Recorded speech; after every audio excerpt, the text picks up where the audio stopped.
समतल वृत्तीय कुंडली के लिए स्वप्रेरकत्व के सूत्र का डेरिवेशन। ठीक है, तो ये जो डेरिवेशन है इसको आज हम बहुत आसान तरीके से समझने वाले हैं, कैसे इस सूत्र का डेरिवेशन होता है। और बात करें तो इम्पोर्टेंट भी है क्योंकि इसका जो फॉर्मूला है वो भी न्यूमेरिकल में काम आता है। ठीक है, तो देख सकते हो आज देखने वाले हैं समतल वृत्तीय कुंडली के लिए स्वप्रेरकत्व का सूत्र, बहुत आसान तरीके से। ठीक है, एकदम आसान है, बस आपको वीडियो को लास्ट तक देखना है, आप आसानी से इसको पूरा सीख जाओगे। ठीक है, इसके पहले वाले वीडियो पे हमने लंबी परिनालिका के लिए स्वप्रेरकत्व का जो सूत्र आता है उसका डेरिवेशन कर लिया था। अगर आप उसका वीडियो देखना चाहो तो डिस्क्रिप्शन पे फिजिक्स की प्लेलिस्ट है, क्लास 12 फिजिक्स की प्लेलिस्ट, वहां से आके पहले वाला वीडियो देख सकते हो। ठीक है, तो शुरू करते हैं ये समतल वृत्तीय कुंडली का स्वप्रेरकत्व। लंबी परिनालिका वाला इससे पहले हमने देख रखा है। ठीक है, तो समतल वृत्तीय कुंडली के लिए आपको क्या निकालना है, स्वप्रेरकत्व का सूत्र। ठीक है, तो आपको करना क्या होगा, इसका चित्र किस टाइप से बनेगा। सबसे पहले आपको समतल में क्या करना होगा, एक वृत्तीय कुंडली लेनी होगी। ठीक है, कुंडली का क्या मतलब होता है, कुंडली में क्या होता है, तारों को लपेट के कुंडली बनाई जाती है। ठीक है,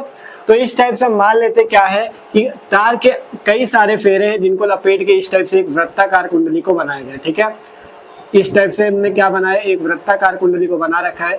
ठीक है, ये क्या है, तार के कई सारे फेरों को लपेट के यहाँ पे क्या किया गया, वृत्ताकार कुंडली को बनाया गया। ठीक है, इस टाइप से बना। ठीक है, इस टाइप से मान लेते हैं वृत्त के आकार की कुंडली को तार को लपेट के कुंडली बनाई गई। ठीक है, यहाँ पे मान लेते हैं कुंडली का जो अक्ष है कुछ इस टाइप से है। ठीक है, ये क्या है, कुंडली का अक्ष है। ठीक है, ये क्या है, कुंडली का अक्ष। यहाँ पे जो चुंबकीय क्षेत्र है उसे मान लेते हैं बी वेक्टर। ठीक है, कुंडली का जो चुंबकीय क्षेत्र है वो बी वेक्टर है और यहाँ पे माना जाता है कि कुंडली में जो धारा है वो आई धारा प्रवाहित हो रही है। ठीक है, कौन सी धारा प्रवाहित हो रही है, आई धारा। ठीक है, ये सिंपल सा जो बनाई गई है कुंडली, ये क्या है, इसको क्या किया, तार को लपेट के कुंडली बनाई जाती है। तो ये वृत्त के आकार में तार को लपेटा गया जिससे कुंडली बनी।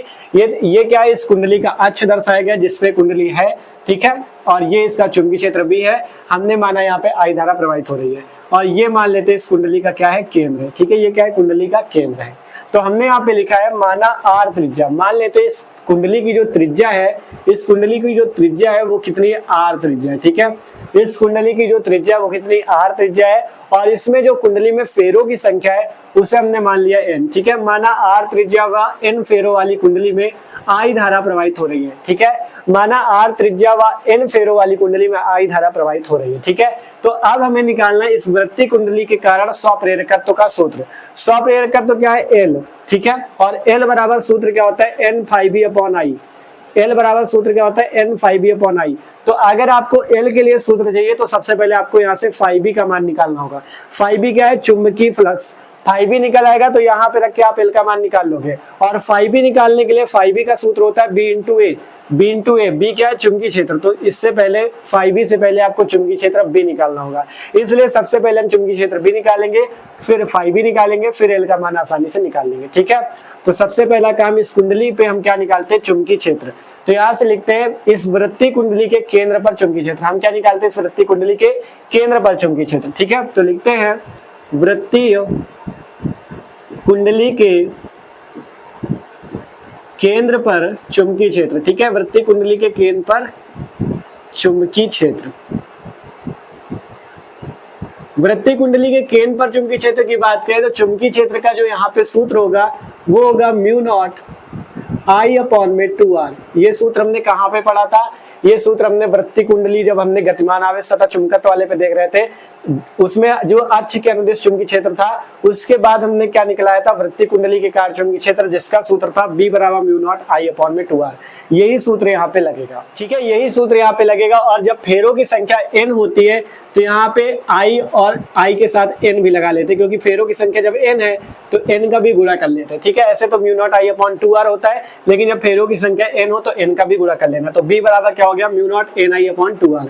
इसे मान लेना है समीकरण नंबर 1। ये हमारे पास क्या निकला, चुंबकीय क्षेत्र। आप लिखते हैं प्रत्येक, इस कुंडली के प्रत्येक फेरे से बद्ध क्या निकाल लेते हैं, चुंबकीय फ्लक्स निकाल लेते हैं। कुंडली के प्रत्येक फेरे से बद्ध या उसके साथ जुड़ा हुआ, ठीक है, बद्ध चुंबकीय फ्लक्स। ठीक है, चुंबकीय फ्लक्स का सूत्र होता है फाई बी बराबर बी इंटू ए, जहां बी चुंबकीय क्षेत्र और ए क्या होता है, क्षेत्रफल होता है। ठीक है, ए मान लेते हैं इस कुंडली का क्या है, क्षेत्रफल है। ठीक है, तो यहाँ से क्या हो जाएगा, फाई बी बराबर बी का मान कितना है, बी है mu naught N I upon 2r into A. ठीक है, ये किसका फॉर्मूला हो गया, फाई बी। ये किसका मान आया, फाई बी का मान आया। ठीक है, ठीक है, ये फाई बी का मान आया। अब यहाँ पे अगर आप एक चीज देखो तो ए क्या है, क्षेत्रफल। ए का मान यहाँ पे आप रख सकते हो, चाहो तो यहाँ से लिखते हैं, चूंकि ए बराबर क्या होता है, वृत्त का क्षेत्रफल। जब कुंडली वृत्ताकार है तो यहाँ पे वृत्त का क्षेत्रफल लगा सकते हो। ए बराबर सूत्र हो जाएगा पाई आर स्क्वायर। वृत्त का क्षेत्रफल क्या होता है, पाई आर स्क्वायर होता है, तो ए बराबर क्या हो जाएगा, पाई आर स्क्वायर। तो यहाँ से ए की जगह हम पाई आर स्क्वायर रख देंगे। तो फाई बी बराबर mu naught N I upon 2r into A की जगह क्या हो जाएगा, पाई आर स्क्वायर। ठीक है, यहां से हम क्या कर सकते हैं, आर से इसकी पावर को काट सकते हैं। तो फाई बी बराबर क्या आ जाएगा, म्यू नॉट एन आई, ठीक है, पाई आर अपॉन में 2। ये वैल्यू पूरी आ जाएगी। इसे मान लो समीकरण नंबर 2। ठीक है, ध्यान से देखो, जब आपका आर से इसकी एक पावर कट गई तो केवल आर बचेगा। तो म्यू नॉट एन आई ये रहा, पाई आर बटा 2। ठीक है, इतनी वैल्यू आ गई चुंबकीय फ्लक्स फाई बी की। अब हमें निकालना क्या है, हमें निकालना है क्या, हमें निकालना स्वप्रेरकत्व। तो यहाँ से स्वप्रेरकत्व का सूत्र लगा देते हैं। ठीक है, यहाँ से क्या लगा देते हैं, स्वप्रेरकत्व का सूत्र लिखते हैं। स्वप्रेरकत्व लिख सकते हो। अब स्वप्रेरकत्व,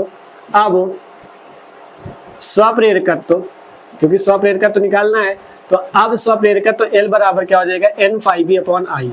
ठीक है, स्वप्रेरकत्व के दो सूत्र होते हैं, एल बराबर N phi B upon I, और एक सूत्र होता है एल बराबर माइनस ई अपॉन में delta E upon delta T. लेकिन यहाँ पे ये वाला फॉर्मूला यूज होगा।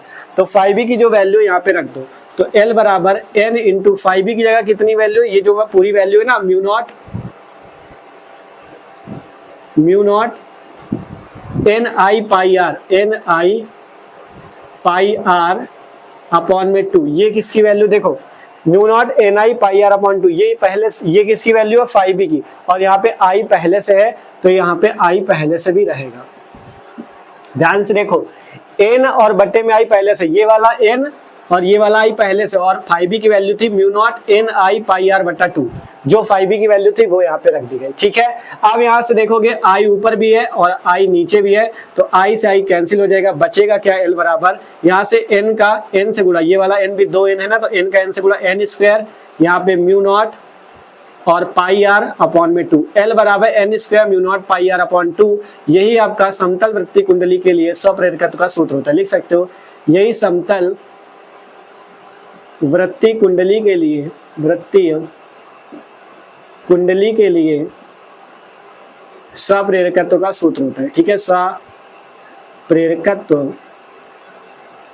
का सूत्र होता है। ठीक है, तो इस टाइप से आप इसको कर सकते हो। ठीक है, फॉर्मूला इंपॉर्टेंट है और इससे न्यूमेरिकल में भी काम आएगा। ठीक है, तो समतल वृत्तीय कुंडली के लिए सिंपल सा सूत्र आ गया, एल बराबर N square mu naught pi R upon में 2। ठीक है, तो देख सकते हो एकदम आसान तरीके से हमने पूरा कराया कि किस टाइप से आप फॉर्मूला निकाल सकते हो। सबसे पहले चुंबकीय क्षेत्र निकाला गया, फिर चुंबकीय फ्लक्स निकाला गया, फिर स्वप्रेरकत्व तो आसानी से निकल आया। ठीक है, इसी टाइप से लंबी परिनालिका वाले पे भी था, लंबी परिनालिका के लिए स्वप्रेरकत्व, उसमें भी एकदम आसान तरीके से हमने बता दिया था। ठीक है, अगर वो वीडियो देखना चाहो तो हमने बता दिया, डिस्क्रिप्शन में फिजिक्स की प्लेलिस्ट है, वहां से आके इसके पहले वाला वीडियो देख सकते हो। ठीक है, और उसी प्लेलिस्ट पे आपको फिजिक्स के पहले चैप्टर से सारे वीडियो मिल जाएंगे, वहां से बेहतरीन तैयारी भी कर सकते हो। ठीक है, और बाद के केमिस्ट्री की तैयारी करना चाहो, केमिस्ट्री की प्लेलिस्ट डिस्क्रिप्शन पे, वहां पे केमिस्ट्री के आपको पहले चैप्टर से सारे वीडियो मिल जाएंगे। बिना रटे आप बहुत आसान तरीके से किसी भी टॉपिक को पढ़ सकते हो। ठीक है, तो इसलिए जुड़ जाओ चैनल से, जो लोग नए हो सब्सक्राइब करके रखो, क्योंकि ये चैनल आपको बोर्ड एग्जाम की तैयारी के लिए काम भी बहुत आने वाला है। ठीक है, और कोई भी टॉपिक पढ़ना है, सारे वीडियो आपको चैनल पे मिलेंगे।